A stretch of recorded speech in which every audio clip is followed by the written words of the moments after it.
na body wey government sets up for regulate the conduct of political party dem na the country, and na dem sef don dey register different political party dem for see say dem able for conduct themselves in a peaceful manner, and for see say dem political party are able take part na any election as per wetin dey inside the constitution, and sef wetin dey inside the 2022 Political Party Regulation Commission Act. Well, for that one, for welcome Olusegun David, when are the executive secretary for PPRC. Good morning once again. Welcome to the program. Good morning and good morning, Fambulde. 2 months now we dey go to election. Before we can talk about why on a ban rally and all the other thing them. 2 months now to election. So take listeners then to waiting as some of the preparation them where the commission don't do for say political party able for take part by this election, and self citizen and get the right self for participate by this election. Of course, as a commission, just like what you don't say, the primary responsibility aside of the registration of political parties, we also then ensure say we monitor their activities, supervise their activities. Quite apart from that, we also then ensure say they're accountable to the members then. That's the reason why the Act make provision for the submission of the audited financial statements, where at the end of the day, will give fair knowledge to the commission about waiting the contributions from the membership and other actors, to the party. And aside of that, as a commission, we also ensure that we get political pluralism. Now, the reason that they make we see we get 17 political parties, unlike other territories where you go see them get just 1 or 2 parties. And quite apart from that, they do everything. We're going to ensure say we attain all of their mandates today. In recent time, we all know say yes, we get few months to the election, and the commission don't really engage in series of activities in preparation for the elections. The primary focus of the commission are for ensure say we go through the elections very quiet and very peaceful, irrespective of the various political ideas and concepts. But at the end of the day, the citizens they're able to make an informed decision through the policies of the respective actors, respective political leaders. Of course, we get diverse of activities. We ranging from political party capacity development. We also range from the effective supervision of the internal organs of political parties. All of them one and the line preparation of the elections. Series of activities then, what we don't do. One has got to do with training of the whole political party women association, the regional executive, all in the bid for capacitate the women there. We get series of laws, parts 9 of the Political Parties Act. It really don't come with title and political inclusion. The chairman of the commission be extremely passionate about the advancement of women. And for the first time, we get a whole chapter where they talk about women inclusion. So we get this training for them. We also get training for district representatives of political party. So before you go in depth on our activity then, before una able meet the mandate like for this particular election, though already now on a mandate. I mean in any election, una within the commission for put things them in place, structure for ensure say una meet up to the task of waiting go the happen between different political party them. So now take we listener and via them through the structure where the PPRC don't put in place for ensure say whatever happen within on a mandate, una able for handle no political party no go point at and anatuna for say una bias or una no they do una work independently. Yeah, one of the steps that what we take in preparation for the elections was we actually beget the PSRU for can do a functional management review of the commission, because of course not a hidden secret, we beget a lean staff.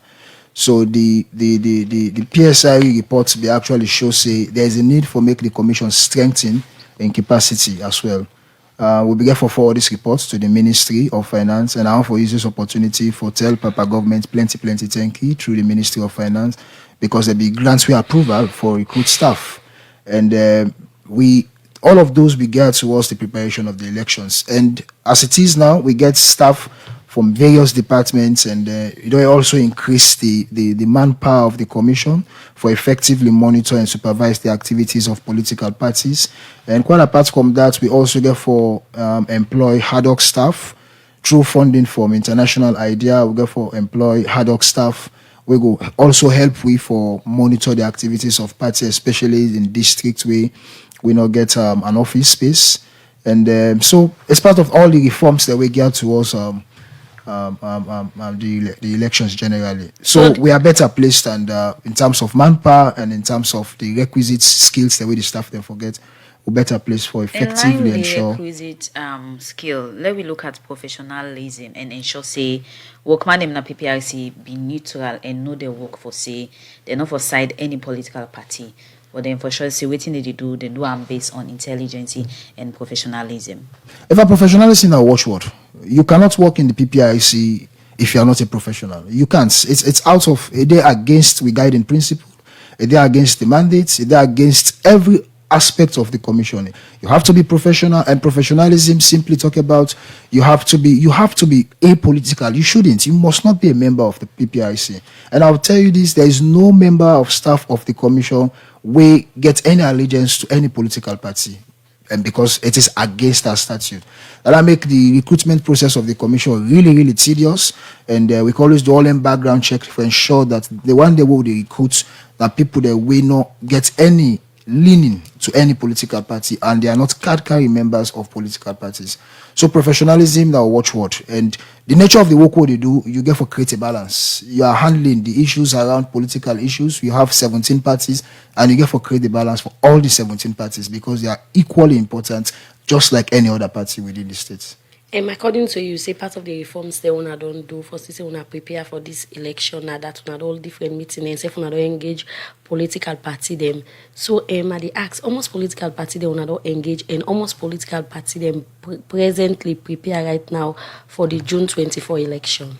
Of course, when we do engagement, we engage all the registered political parties. We get 17 registered political parties, and we know they ever engage one and leave the others behind. We always they engage them at the same time in the same room.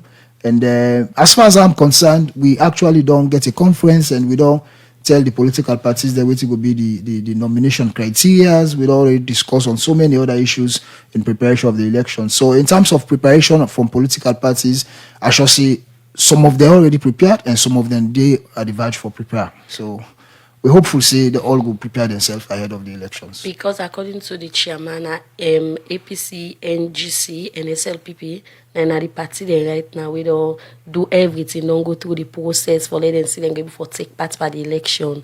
So you're talking about when I don't engage all the other party them party are safe prepare for this election. Yeah, of course, there's still get room. There's still get room for prepare. Nomination still not big gates. There's still get room for do all what they're supposed to do for get themselves prepared. So with the awaits there, that make we always get pre-engagements with them.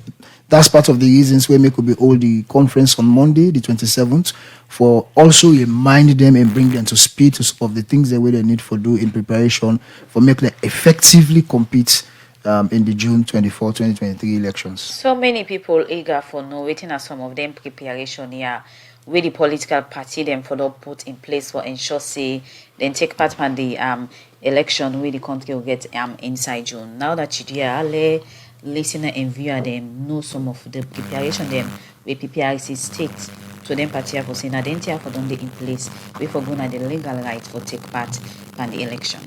All right, this will just take me to the conference will be all with them on Monday the 27th with all the registered political parties, same way so the CSO, civil society organizations and SFBDD, with international partners and SFBDD, security sector, and the media. We just call them to this conference for we get an open conversation in preparation for the forthcoming elections. And I'll just talk about the second limb of the conference because the first one get for do with campaign modes, but I'll left that for now, and I'll talk about the second one. Talk about the nomination criteria of political parties.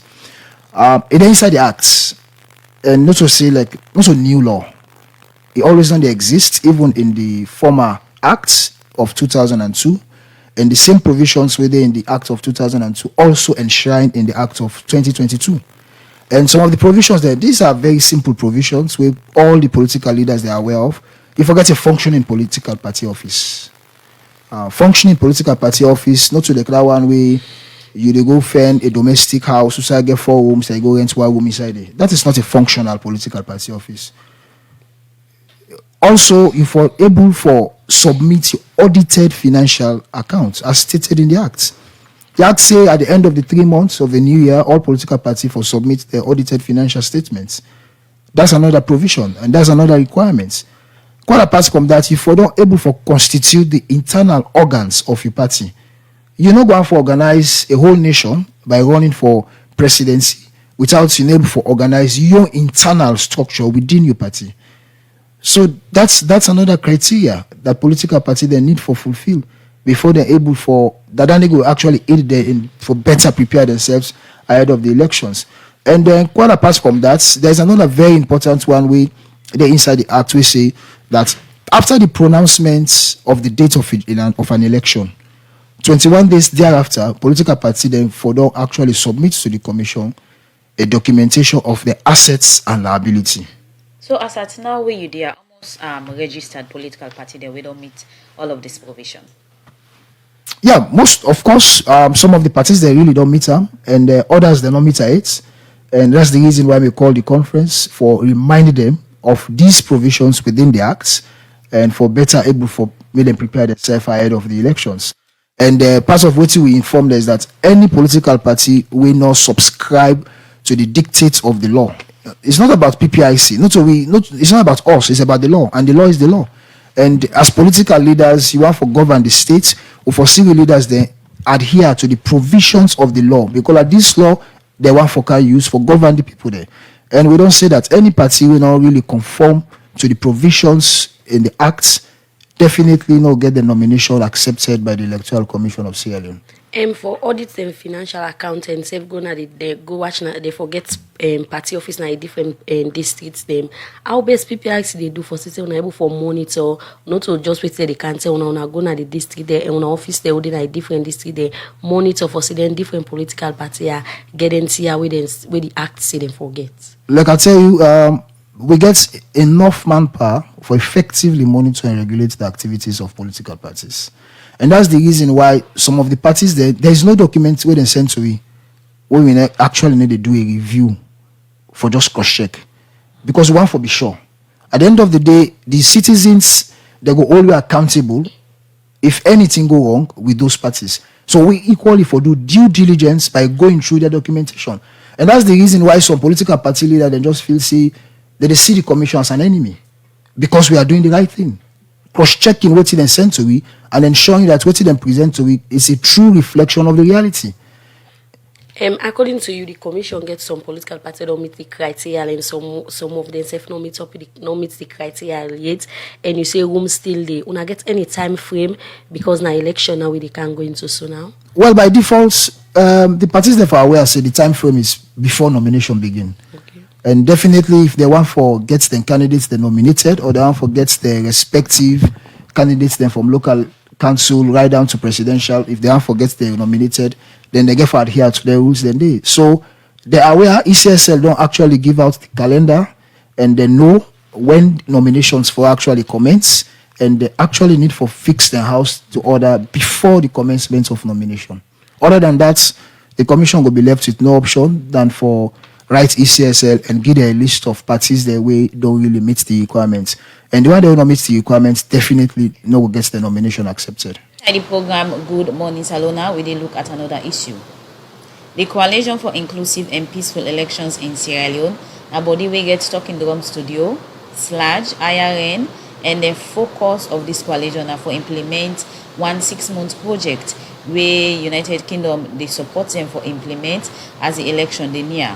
And inside Ion talk where they give the keynote address, the British High Commission and a salon, Lisa Chisney say not to them they determine the person where they win election and safe. They're not a salon for any political party, but the interest now for salon people. For more on this issue, let we listen to the reporter Osman Kamara.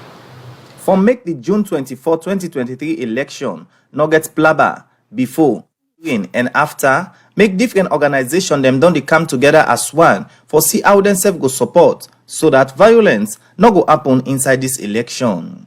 Now for sake of this make the UK aid don't support Talking Drum Studio IRN, the Sierra Leone Association of Journalists, for implement 6-month project we name Promoting Democracy and Electoral Freedom in Sierra Leone. And this project then go implement an 8 district in the country. We immediately give updates to people about this project the National Director for Talking Drum Studio, Alpha Kamara, highlights some of the things them wey don dey happen wey e say go embark the country in peace in this election. We are concerned as citizens as tensions are already building up ahead of the elections. Campaigning has been divisive and sadly delivered on ethnic and religious lines. Sierra Leone's improved ranking on the Peace Index is welcoming. I would also like to share that there are highlights of violence that is threatening this Peace Index. The August 10th incidents across Freetown and other parts of the country, the Tombo village reprisals, the violent clashes between the youth and the police in Lonsar, the generator relocation in Makeni, the constituency 110 electoral violence, including that of constituency 056 in Bendugu, the running battles between members of parliament here in the capital, are all examples that are threatening the peace across the country. The Office of National Security now one of the body them we can look inside security issue then at the country. We immediately talk, the Chief of Staff now Office of National Security, Francis Langoba Kelly, talk about the thing them where they don't put in place for this election. I've also been able to develop a very comprehensive election security communication strategy. As I speak, for the past 1 month, myself and my team, we have been in the provinces where we're conducting a training of trainers program on 2 modules. One on election security and violence. The components of election security and violence for our personnel looks at issues hovering around elections history and processes, the military to civil authority, electoral offenses and what are the redress mechanisms, handling the media, our relationship with the media as we're going through the electoral cycle. We also go as far as looking at conflict prevention and mitigation measures, which is the second component of our program. Edmond Alpha, now the Southern Region Commissioner, now the Electoral Commission of Salone, inside in statement, he talk about how this project important for them. And say, the rumor where they go around say ECSL not go able give voter ID card the same way they don't put, not to true. And say, the first batch of their ID card here, they not tongue now.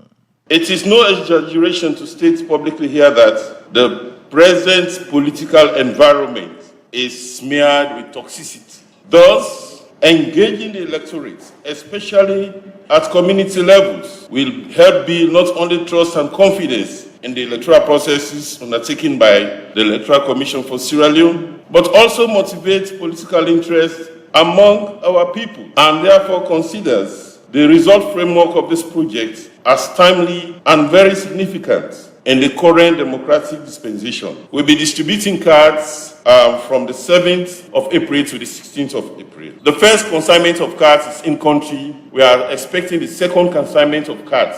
I'm bringing this information to you because the information going around is the cards are not even in country, and we may not distribute the cards again come the 7th. The cards are in country. We are expecting the next consignment to come in. Inside in keynote address, the British High Commissioner to Salone, Lisa Chisney, talked about the expectation from this project. We anticipate that it should reach about 20% of registered voters in the project districts that we've selected, and importantly, at least 50% of youth, of women, of people with disabilities, as well as key election institutions, security and peace promotion institutions as well. And as you've heard a little, there will also be indirect reach to a further 3 million Sierra Leoneans. That's approximately 70% of the adult population and over 80% of the registered voters across the country. We know that when elections are free and fair, with all voices heard, they're the most successful ones. We also know that when concerns are heard, people listen, they're calmly addressed, that it's more likely that the outcome of an election will be respected. Lisa Chisney, British High Commissioner to Salone, continue for explain the role per election and say they're not this Salone for any political party, but for Salone people. Let me take this opportunity to be very, very clear about the UK's role in elections, in the terms of elections. Now, it's for the people of Sierra Leone to decide who they want to lead them. The UK and the High Commission is here for the country. We're not here for any one political party. Now, as friends and partners and supporters of democracy, we have a really, really keen interest in the credibility of the process, not the outcome. So our relationship goes beyond High Commissioners, it goes beyond Foreign Secretaries, it goes beyond governments. It goes to the heart of who our countries are. We will support all partners who want to deliver free, fair, peaceful, inclusive, multi-party elections. And let's remember, women representation in these, the 30% quota, is a floor, it's not a ceiling. Lisa Chisney end up appreciate political party then we sign one document this BNTM for peaceful election. For the Society for Ready Democracy, Mina Usman Kamara, the report. Now the most recent activity or most recent information from PPRC now the fact for say political rally them will be banned or political rally them not go take place, and according to PPRC they don't agree with all the political party them. But before una agree with the political party them meet and consult with them, PPRC go don't get things where they look at, we make them decide for come out say well this particular year election no political rally no go happen. Waiting really PPRC look at so we make them come out for say though with the consent of political party them no rally not they take place this particular year election.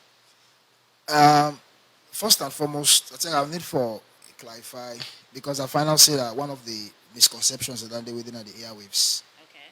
We not really put a ban on political rally. The ban now on street rallies. Citizens they get the entitlements for rally with the political parties or the candidates. So there is no ban on political rallies, but there is a ban on street rallies. So and make I just taking the cue from the question where you ask. If we reflect back over the years, the question is part of the reason why we could call the conference and follow get a national conversation. And that we could not limit to the political party, we also involve CSOs, the media, the security sector, follow get a national conversation about what are the pros and cons of street rallies. How helpful have they been over the years? Now, we take the cue from the Leone election of constituency 110. We all know, say, when campaigns were there out, there was a day when the APC party, they actually there on the streets, be the campaign, and allegedly we get information that the candidates of the ruling party, SLPP, then go vandalizing house, do some other destruction. Had it not been for the intervention of the commission for put a ban on that street rally the following day where SLPP for come on, definitely it should have been catastrophic. That is just one. So one of the essence of the conference, now follow we discuss together, have street rallies been helpful? Have street rallies actually promoted democracy? And it was not a decision from the commission, but it was a decision that we derived from the political party leaders that were present. So PPRC, when on your best description of a rally, we wanna say no go happen. Because for waiting people don't understand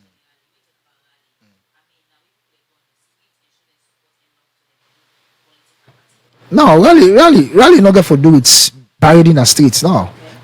And part of the reason, so like I just give a short insight about the conference.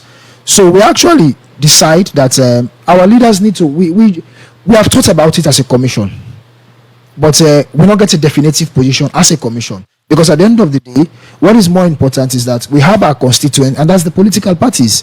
And aside the political parties, we also have actors within the states, civil society, the media, security sector.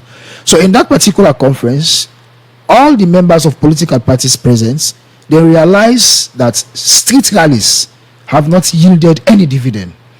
And what is street rallies don't really do like for increased tension, increased violence, and put a lot of suffering on the common people. We all know during street rallies, when major parties that they come on the streets, there will be no school, markets they almost close, all shops that they close, and this is an infringement on the rights of ordinary citizens.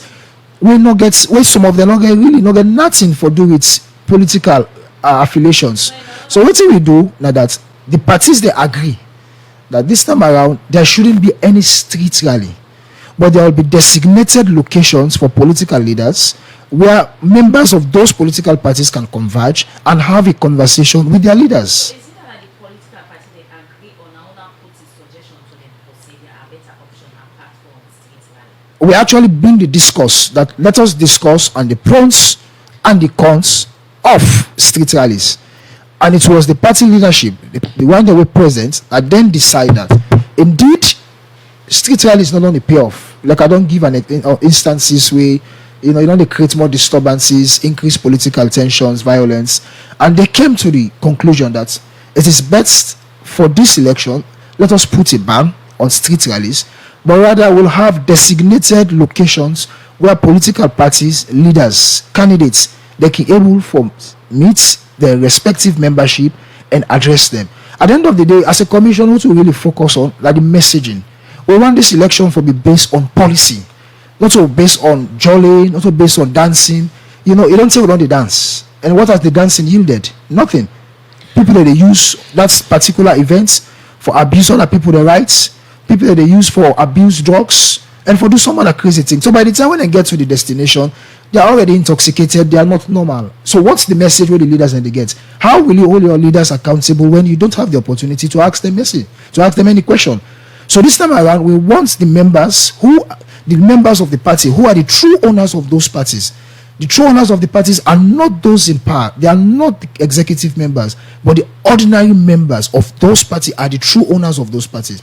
And we want them to get a conversation with the leaders and having an opportunity to ask them questions about waiting that vision for the state and what's their vision if they assume power. So at the end of the day, those words from those political actors, they're able for use for hold them accountable thereafter. So we not put a ban on political rallies, but we put a ban on street rallies, and not to the commission. It was a decision reached in that conference by the leadership of political parties that were present. How many political parties will give consent and agree to this, or we come up with this suggestion? All the parties present, all the parties that were present, all of them, and thankfully, all of them were present in that meeting. And they were not alone in that meeting. We also had the security sector, our donor partners, the media, CSOs. So it was a national conference for us to have a frank conversation. So I want to be able to describe welcoming political leader and rally. For example, if they say this particular political party going to this district, how people in the come out because plenty say everything is stop. People not go allow them picking and go school and all. So what's the difference between them? So I welcoming the leader and safe rally. So rally, which part of the conversation we'll get is that those designated areas get for be manned by the security sector. The security sector, they provide security for those areas. That is one. We also, part of the outcome of the conference is that government will also provide governmental facilities free of charge for political parties for the holding of such rallies. Say for example, in Bo, you have a stadium and party A one for actually rally. All the membership will converge in that stadium, and you have the political candidates addressing the supporters, and the supporters they in turn get the opportunity for ask them questions. And that's exactly what we want to do. And part of the conclusions of that conference equal in that after nomination, the PPRC, ECSL and the security sector together with the political parties, we're going to meet the nomination criteria, go sit down and discuss on the regulations, because there should be regulation about how does the membership converge in those designated areas. People that will feel say they go out for trooping, they go out for use caravans, play music. So those are all the conversations we will get, and those are the things that will be contained in the regulation for regulate and ensure that there is no street rally, even though there is political rally in designated locations. We talk about the street rally ban. And according to you, so gets consent with the political party them. So the idea come out from the political party them on this decision, or una meet them and suggest this to them. Of course, the idea come up from the election observation missions when they actually interface with the commission about the political disturbances when they occur, especially during rallies. So they always get this conversation in 2012 and 2018. So after 2018 elections, we don't get pre-engagement with political parties on this, and that's the reason why we decide to call the conference. We'll be able to discuss together and find a way out. And thankfully, that discussion we actually behold them, and the leaders then don't give their consent, and that's how the election is going to be conducted this time around. So one quick one, who's at the different points on a way political party then get political leader then get for meet them, supporter them for talk to them according to you based on policy and all that thing them. Of course, you get for do it field, you get for do it governmental building where they get access free of charge, and that's all the part of the climax of the conference where we get for get and develop regulations. So during the regulations and they we get for outline all of those respective facilities within each and every district, and definitely we'll update the security sector after the nomination process and after the balloting in terms of the campaign dates of which party would in at this area at a particular time. So if any political party go against the NTI on a don't put, waiting will be the definitely, thing. definitely. You get for do the law. You get for do the law. And the worst way will likely happen is that probably the person will be banned from even contesting. Yeah, definitely. Therefore, we have to respect the law, and it's the law. So in the area of security, of course, the security sector they up to speed. They up to speed and then committed for provide adequate security for all political actors, irrespective of the party. Plenty thank you to you. We get two gentlemen them. That's now Olusegun David, Executive Secretary, Political Parties Regulation Commission. We be they talk about the activity and also about the street rally ban where he say PPRC in consent with political party them don't agree for say this year election no political party no go rally in a street.